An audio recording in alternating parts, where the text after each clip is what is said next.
刺激性啦。其實你要諗好多嘢咯，即係你其實除咗話你部機你砌得好唔好之外，其實都考你嗰個人你去點樣諗，有啲咩策略啊？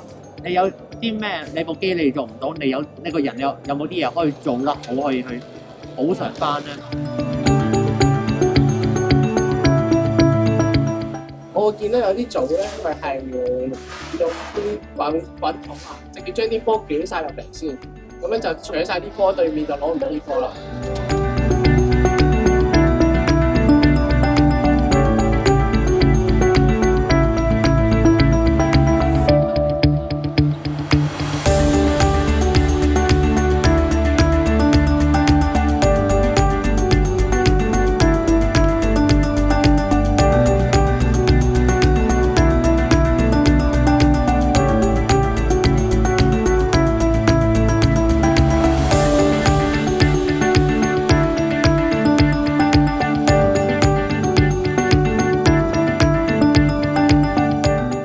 策略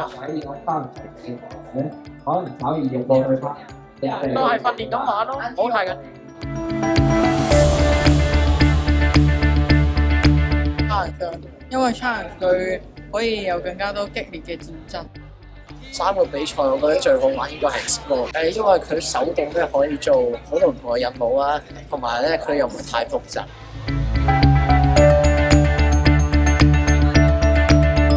團隊精神好重要，團隊精神即係我哋有一部分輸嘅關係都係好好溝通，即係自己玩自己嘅，同隔離完全冇講嘢嘅，就係人哋，所以就係人哋溝通嘅嘢。